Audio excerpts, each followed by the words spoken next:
Hey guys, it's Mr. Jack and 000 here, back with Automation the Car Company Tycoon game, and what you're seeing right now is one of my latest builds called the Daihatsu Mira TR-XX Stanced Edition. This vehicle is a near replica of the real-life Daihatsu Mira L200 series K car built in 1990 to 1994, minus a 30-degree negative camber and having no ground clearance. With this car, everything is stock except for the front, side, and rear aero which the TR-XX model had, but I couldn't add the rear aero piece that goes on to fit the two spoilers in the back due to the limitations of this game. The body that I've used to make the Mira is made by a modder named Aruna in his Mira 90s K car mod file. The link is at the bottom of the description if you want to download it. It has a lap time of 1 minute 53 seconds 12 milliseconds at the quote-unquote Top Gear test track and 3 minutes 6 seconds 86 milliseconds at the automation track, a top speed of 104 miles per hour, and a 0 to 60 in 12.9 seconds.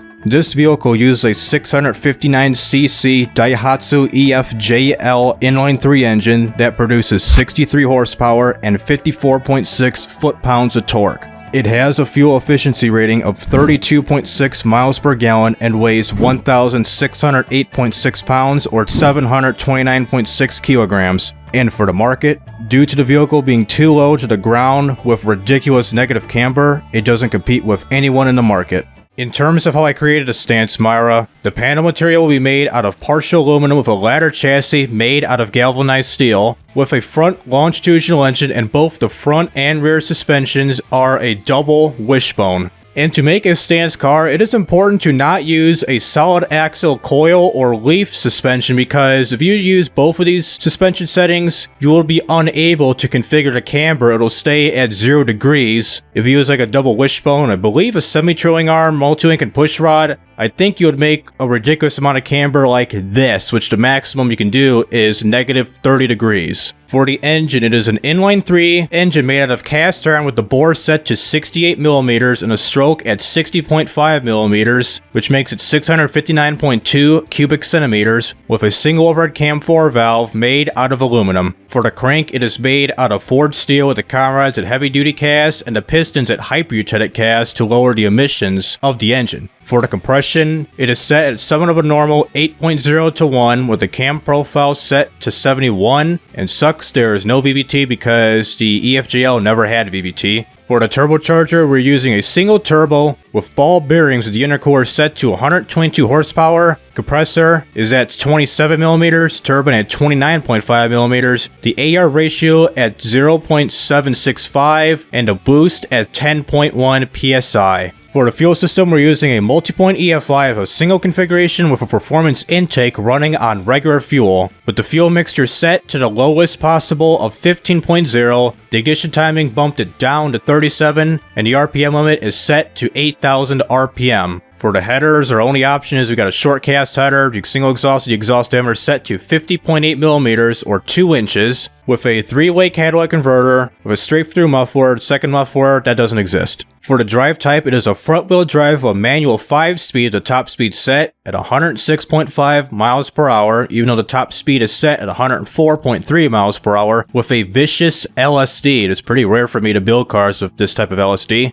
For the tires, we're using medium compound tires with the actual tire width for the front and rear set to 155mm, running on 13-inch steel rims. For the brakes, they're both drum brakes, with the front brakes are set to 175mm and the rear at 165mm, running on pretty much comfort brakes at a 20. For the aerodynamics, all we got is a semi-clad under tray with the brake airflow set to 45 and a couple of spoilers like I mentioned on the back. It's got a sport level interior with a standard cassette player and 2x2 seatings for the front and back, not a 2 and 3, because the real Mira had a total of 4 seats just like this. It's got no power steering, but we got traction control and ABS and standard safety standards. And for the suspension, we got progressive springs with gas monotube dampers, and the only option is passive sway bars, running on a heavily modified normal preset, with the front and rear camera, like I mentioned, at negative 30 degrees, with the ride height dropped it all the way down to 156.5mm, which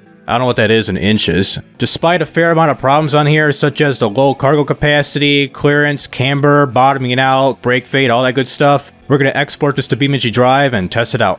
So here we are at West Coast, USA, and take a look at this car. I was talking about the back of the car here, like this thing like sticks out like another like 3 or 4 inches on the real life TR-XX models of the Mira. I don't know if it's some sort of like aero piece or something, or it's something to like hold the 2 top spoilers, like this spoiler here and that spoiler here, like to hold them in place or something. Which I don't know what that really is in those Miras. Even with the TR-XX models, this is a special EFI model because some TR-XX models, it had the little...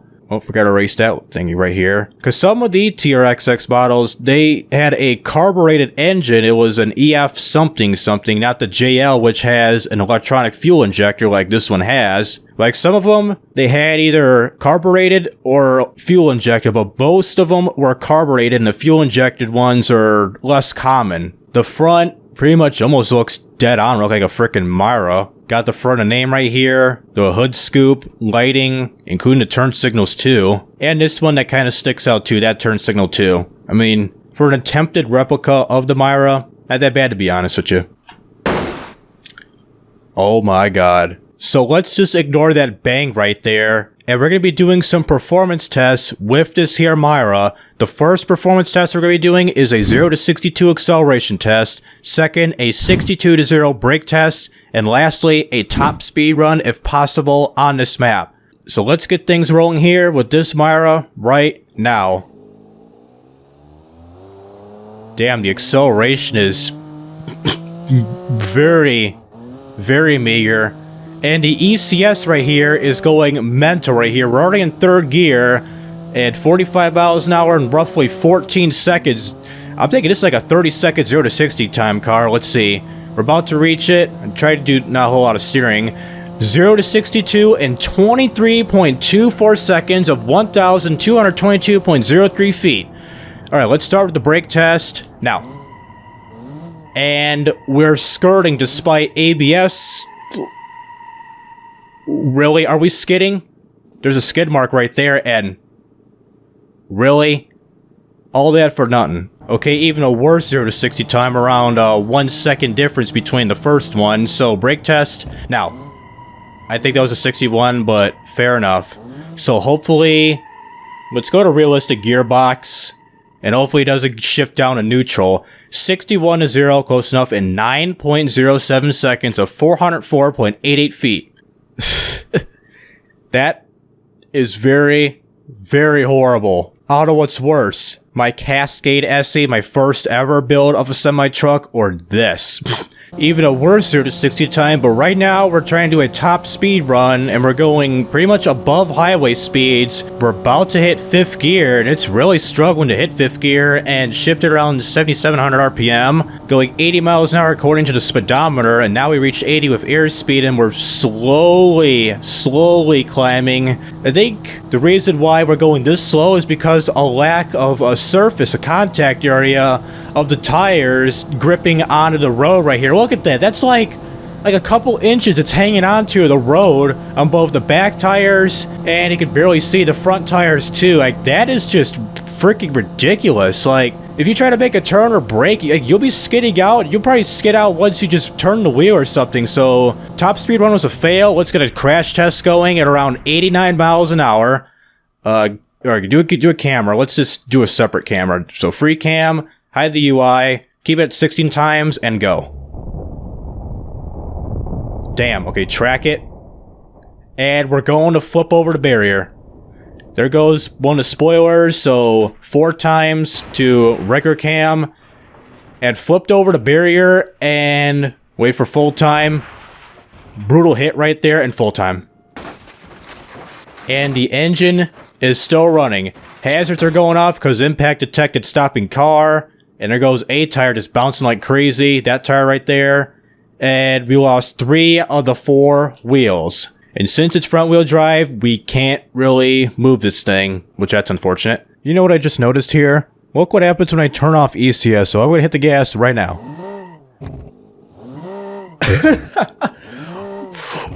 Really? First, second gear. First, second gear.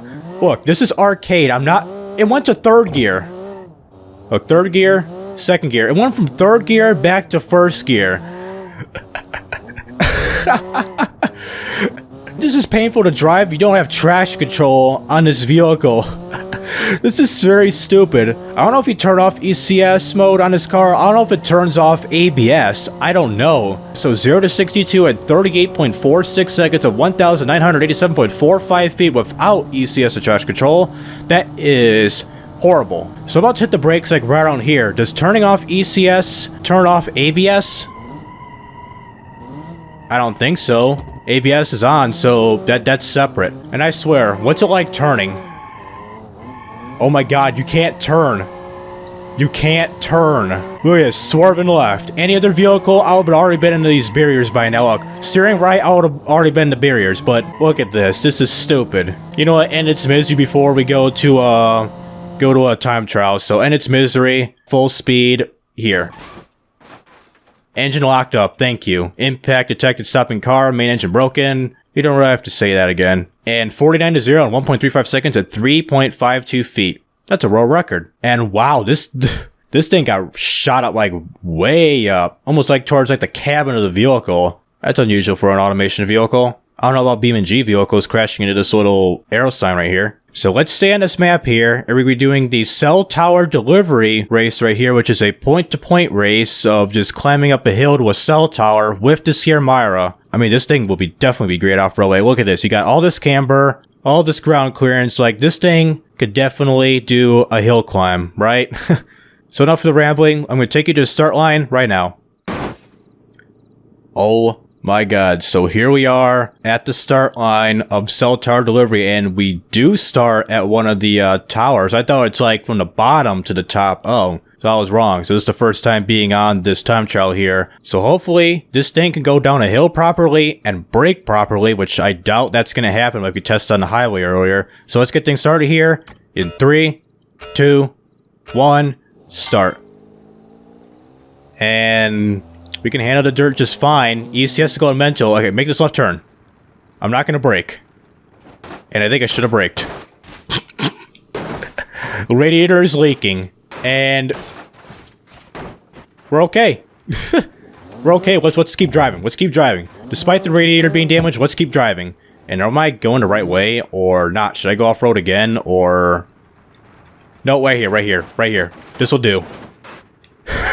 This is definitely torture, this type of vehicle, I swear. I mean, I tortured a vehicle by putting this ridiculous camber, and 2, the radiator is leaking, so we're definitely gonna be overheating with the next, like, 2-3 minutes of this course. So brake, run over the sign, pachong, thank you, man. And wow, these front brakes are heating up.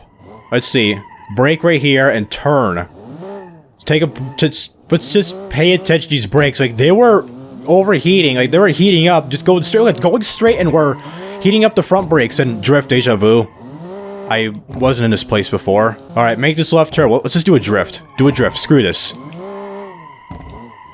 I should probably turn off ECS to make that drift with a stanced negative camber vehicle. Let's turn off right here and realistic gearbox. And damn, I thought I was about to go to over revving with the vehicle in first gear. Alright, get ready to drift. Let's just drop down to 3rd, brake, and...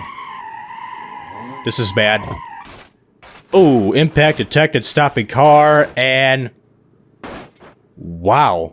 That somehow got flipped it upright just fine. And this thing is hella smoking. We're like 60% till it overheats the car. Make this left turn and hit the curb while we make our left turn, because this thing has no turning radius and no braking power whatsoever. Let's just 5th gear it and just max out on throttle. Let's just not overheat this thing, because temperature gauge is rising up pretty fast. And try to avoid getting max RPM, like red line, so either ease off on the throttle or just upshift. I might as well just upshift just to make things better. And I swear, drift. Forget what I said about keeping low RPM. And that wasn't a drift whatsoever. And we're like 80% of overheating this vehicle, as you see with the temperature gauge. We're really climbing up. And we're only 3 minutes into this course. 3 minutes and 5 seconds and counting. And we got this left turn up ahead to another hill. So I think that's our finish line. That tower up there. So do that. 1st gear. Are you kidding me? It can't go up a hill?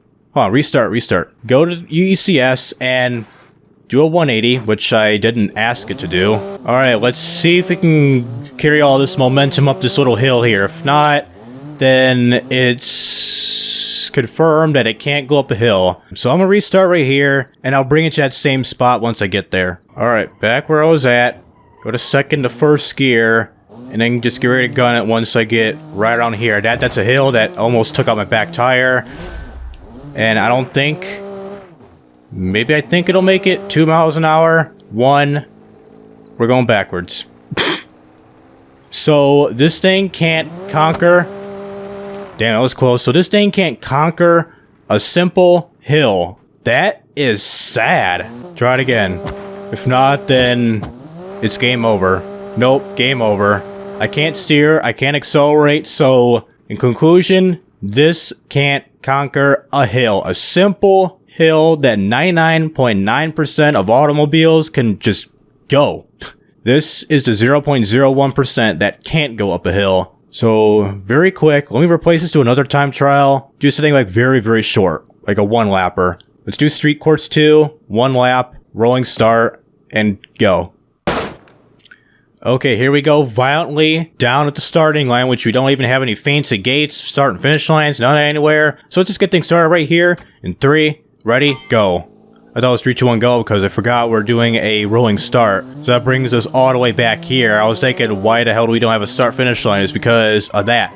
So start-finish line is this little green marker, so that's good enough. So, right now. Well, way now. I didn't even cross the start and finish line. It started counting my lap. That's not even that fair, man. See, a video of mine wouldn't be that complete with an official... Okay, this is bad with an official time trial of me completing whatever course. It could be a failed course, which that won't really count, or a successful course, which hopefully I will succeed on this course here. And let me do a clean lap of that real quick. 1 clean lap, and hopefully that'll be it with the time trials. If not, then oh well, just run it as is because, you know, I'm on a schedule. Especially by schedule how I'm now going back to college classes. Especially by college, they are doing a hybrid schedule, a mixture between in-person classes and online classes because of this pandemic. Because before, in the March of the spring semester, they canceled all in-person classes and made it digital. Like all those classes that were done in person had to be completed online, which did affect like one of my classes where it was better being in person, but you couldn't because of the pandemic. Like one of my electrical engineering classes back in the spring semester, that had both a lecture and a lab class. Like the lab class, like during the pandemic, like they had to do the work for us rather than us doing the work. Like we were out there doing the lab work for electrical engineering. We did all the work, the calculating and the testing part of like testing for impedance, voltage, and the difference between series and parallel circuits are. But since the schools were closed down and they did the work for us, all we had to do was just calculate, and they just gave us the voltage and everything of each circuit. And second of all, this is an uphill, so let's just screw the time trial. Scrap this. So scrap the time trials. I think it's not even that possible, this vehicle. So take this down to leap of death because this vehicle deserves to go there. Alright, hopefully this can conquer a downhill. If not, then I don't know what I've created. So conquer the downhill, bumper scraping pretty well, and 40-mile-an-hour jump. Not too bad for a stanced vehicle. Look at the camber on that thing. God damn, man. Alright, get ready for a slow-mo and a camera. So slow it down to 100 times camera. Alright, here we go. Get ready to scrape along this cliff face. Now, there goes the hit. Get ready to track. Brake lights are going off, and I think the hazards will do the same thing too, because impact detected stopping car. And go to 8 times, regular cam. Let's do 2 times. So hit here. Wow. Go between the scap and full time. Just full time it mostly all the way unless we get something interesting like right here. Do an 8 time. There, that breaks off. I thought it'd be even more interesting than that. So full time to 4 time. Do full time all the way, despite any of the hard landings like that. Fair enough. And I think we are going to splash. So what's it like getting the water physics of the car splashing at this little lake here? So splash, and wow, that got bent up pretty good. I don't know if the water physics did that, or just me crashing the Mira into the water at such a high velocity. So let's bring this down to flat land and see what it looks like. So looking at this thing, we still got the TR-XX logo, but it's upside down here. I can try to get a look at that. So, not possible. This thing is hella mangled. Like, the whole body got, like, shifted and flipped over. And that is the engine right there. That little 3-cylinder that is barely hanging on for dear life. Suspension, and oh, we straightened out the camber pretty good. Look like it's now bent at like a 4-degree angle or 5-degree angle. So that's better than before. So with this car, it's half recognizable and half unrecognizable by just looking at the destruction. This mess right here. Alright, so last part of the video, drive the Mira down this little crater here, and I'm going to free cam and hit F7 at like one of the peaks up here in the mountain and get a crash going and try to land this back in the crater right here. So for those who don't know how I do it, just drive in a straight line best I can, and I got this on realistic gearbox, so drive best I can, upshift, and before it gets airborne like right here, go to free cam, and I think we lined up we're hella wrong. So let's just spawn up here at this little peak and then hit F7 once I reach the peak here. So once I reach to this peak of the mountain here, I'm just gonna spawn it like right around here. I get up in the air, so hit F7. And like that, we're up in the air and we got it facing towards this crater, like straight ahead. That's the crater. So in order to go down this crater, go down each and every part of the cliff faces, we descend down this mountain into that crater. So unfreeze physics now. Route hit now, the suspension be popping. So hide the UI and then just slow down camera. Leave it there. I was about to do a camera as is, but that was a good call. So a brutal hit here. Let's 16 time it right here. Wheels first. Wow, that was gonna hit like the roof or something, but that's interesting. So back to full time. And we're gonna miss this section, and this one will be hella brutal. Oh, this is gonna be really brutal. Let me get a camera. Leave it unfreezed physics, and we're going to not hit the ridge. It's gonna hit this part of ridge, but I thought it was gonna go like in between there, like right slap dab in the middle, but it didn't. Mangled the back end pretty good. I mean, really good right there. So regular cam, 8 times slow-mo to 4. Anything more interesting here? Not really. And this thing is really spinning 4 times. Good call. Full time. And I think we're going to be off-centered of reaching the... Never mind, of the... Wow, crater. So now we're pretty much going back on center from that hit there. And hopefully it does guide us to the bottom of the crater, not just end up short like most of the times we go down here. Like we end up like 30, 40 feet short of reaching the bottom of the crater. Like it slows down right there once it goes pinballing and maybe getting stuck on this ridge. How fast are we going? So unhide. Going 50 miles an hour. We're going pretty fast. And undo the braking. Can we undo the braking? Well, we kind of did right there in case that was becoming a factor. And we are stuck. Hold up. Let's hold our breath. It's rolling. This ridge is pretty tight. So we are now stuck. Hella stuck. Look at this. This is a tight ridge right here. And we got like another, literally, like usual, 20-30 feet away from reaching the bottom of the crater. So full strength and just yeet. There we go. Impact detected stopping car. And we finally reached the bottom of the crater. It's like one tug and you're already at the bottom. Like, that gets me sometimes. So wait till this thing comes to a rest and we'll take a look at the destruction of this vehicle. So here is the vehicle still kind of moving. We got smoke coming from the radiator. But the engine is way over here. The hazard's going off because, like I said before, impact detected stopping car. And this thing turned somewhat into a cube. Like, this is compacted down pretty well. It went from a K car to a micro K car, whatever you call it. Like, it's a class below a K car, but it's got a name to it, which I don't think there is a name for it, but just a micro car. Looking at this thing, I wouldn't even recognize this thing. Get recognized by this taillight a little, but it wouldn't, I wouldn't know. So overall, it's a cube and it is unrecognizable. No ands, ifs, or buts. So that'll do it with automation and BeamNG.drive with the Daihatsu Mira TR-XX Stanced Edition. This car may be another insult to car culture in general, like one of my previous builds, which was a ricer based on a Peugeot 207 body. As you see right here, you got the frickin' big ass spoiler on the top, ridiculous side skirts, spoilers, and just unnecessary aero left and right. Which you can check that video out in the automation and BeamNG playlist at the top right corner of your screen in the card system to find out how ridiculous this vehicle is. It's kind of funny how this vehicle cannot go up a simple hill which pretty much every single vehicle can take. This car can't do that because of a lack of surface area between the road and the tires, which lacks grip on these wheels. Even if you swap this out for a more powerful engine, I think you'll still get wheel spin because of the lack of grip. If I had the ability to put more camber on this vehicle, then people in Japan and some other countries that shows off vehicles like this would definitely leave the chat of how ridiculous this car is. So this has been Mr. Jack and 000. I'll see you in the next video.